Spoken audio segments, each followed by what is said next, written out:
Et il est question aujourd'hui de l'accord institutionnel avec l'Union européenne. À vos côtés, Béatrice Rulle, Chenny Nadji. Bonjour Chenny Nadji. Bonjour. Vous êtes vice-président du think tank Forao, c'est donc le Conseil national qui se penche une nouvelle fois sur l'accord institutionnel avec l'UE. Donc 2 ans qu'on en parle. On en reparle régulièrement. C'est devenu un sujet pas à la mode, mais quotidien. Est-ce que, le plus simplement, il ne faut pas abandonner cet accord qui ne convient finalement à personne? On sait qu'il y a beaucoup d'opposition. Bon, moi, ça fait 10 ans que j'en parle, pas 2 ans. Ça fait beaucoup plus longtemps. Non, en fait, la vraie question, c'est quelle est l'alternative? S'il n'y a pas cet accord, est-ce que la Suisse peut rester avec le statu quo? Puis quels sont les coûts? Parce que l'Union européenne, en fait, veut beaucoup cet accord. La Suisse en veut pas vraiment. Il y a des coûts internes, les syndicats n'en veulent pas, etc.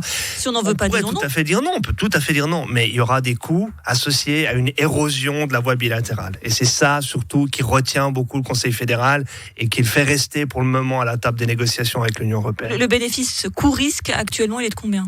Il est très difficile à calculer parce que ça dépend des contre-mesures, ça dépend des mesures de rétorsion de l'Union européenne si la Suisse ne collabore pas, ne continue pas cette négociation institutionnelle.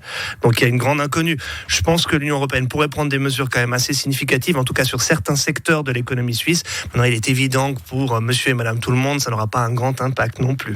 Alors, suite de cette situation un peu ubuesque, cette anecdote livrée par l'ambassadeur de l'UE en Suisse à la RTS, il expliquait que le Conseil fédéral demande des clarifications de certains points, mais que Bruxelles n'a pas reçu la teneur exacte de ces clarifications. En clair, on demande à Bruxelles de répondre à des questions qu'on ne lui a pas soumises. Alors, je ne suis pas une experte de la diplomatie, mais dans le langage populaire, on n'appellerait pas ça de l'enfumage. C'est la technique habituelle de la Suisse de gagner du temps, de procrastiner. C'est ce qu'elle a fait ces dernières années. Toute la question est de savoir est-ce qu'elle peut encore le faire longtemps. Pendant un bon petit moment aussi, la Suisse attendait de voir ce qui allait se passer avec le Brexit. Et c'est en train de se terminer maintenant. C'est vraiment les tout derniers jours avant un accord. Donc je pense qu'en 2021, la Suisse va être obligée, un petit peu malgré elle, d'avancer. Et puis de clarifier ce qu'elle entend par clarification. Donc, il faudra clarifier les clarifications. C'est un problème rhétorique aujourd'hui, d'ailleurs, parce qu'on ne sait pas trop ce que ça signifie.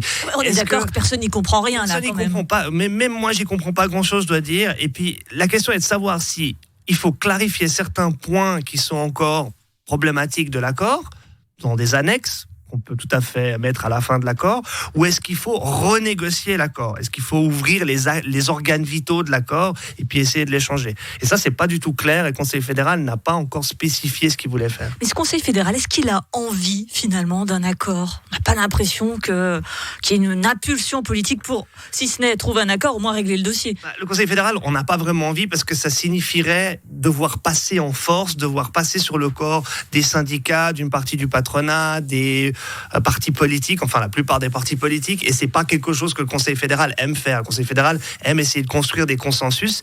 Je pense qu'il a essayé ces dernières années, il a vu que c'était très compliqué, donc maintenant il attend, et puis il attend surtout de voir ce que l'Union européenne va faire, la réaction de l'Union européenne, ces fameuses contre-mesures dont je parlais tout à l'heure, et puis évidemment quand le coût sera trop élevé, je pense qu'il reviendra devant les syndicats, devant un certain nombre de partis politiques pour essayer de faire émerger un consensus, et puis de conclure cet accord. Est-ce que ça sera en 2021 ou en 2022 ou en 2025, j'en sais rien, mais ça va arriver à un moment donné. Un jour, mon prince viendra, là, ce sera peut-être l'Union européenne, mais plus sérieusement, au cœur de ces négociations, il y a quand même un homme, normalement, le Conseil fédéral chargé des affaires étrangères, à savoir Ignazio Cassis, qui est, certains en plaisantent un peu porté disparu, on n'entend plus du tout parler.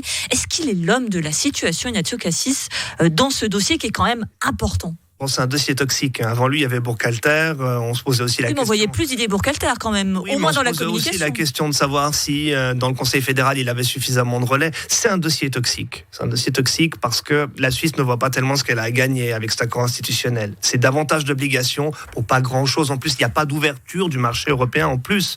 Tout ce que l'Union européenne dit, c'est vous pourrez garder le même accès au marché, sans érosion. Donc, vous voyez un petit peu la difficulté de l'équation. Et moi, je ne suis pas du tout étonné que le Conseil fédéral temporise, hésite, attende de voir ce que l'Union européenne va faire. C'est un petit peu le même cas de figure qu'il y a quelques années en arrière avec le secret bancaire. Le secret bancaire était aussi une demande de la communauté internationale très très forte, et la Suisse n'avait rien à gagner là-dedans. Au contraire, elle avait la pression était tellement forte qu'on a cédé. On a fini par céder, justement. Mais on a essayé de gagner le plus de temps possible, souvenez-vous. Et donc, on est un petit peu dans la même logique avec cet accord institutionnel. Pour terminer, vous l'avez évoqué, le Brexit, là aussi, un sujet combien long, on va dire que ça fait quand même 4 ans que l'Union européenne discute avec le Royaume-Uni.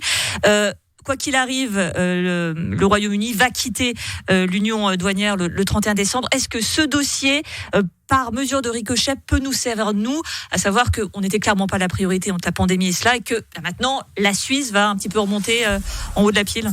La Suisse attendait de voir quel allait être le régime réservé au Royaume-Uni. Et il est évident que si le Royaume-Uni arrive à avoir un très bon accès au marché intérieur tout en ayant peu d'obligations institutionnelles, la Suisse va essayer de s'en prévaloir dans ses négociations à elle avec l'Union européenne. Maintenant, de ce qu'on entend des négociations Brexit, ça sera un accès au marché assez faible, accompagné d'un certain nombre d'obligations institutionnelles. Donc l'équilibre ne sera pas très bon du point de vue de la Suisse, et je ne pense pas que ça constituera un précédent. Et donc pas très bon non plus pour nous? Je pense que ça ne sera pas très bon pour nous, mais on verra encore s'il y a d'ailleurs un accord, puisque rien n'est fait au moment où on parle. Comme quoi, chacun a ses problèmes. Merci beaucoup, Chenny Dadji, vice-président du think tank Pharao. C'est très belle fête de fin d'année à vous.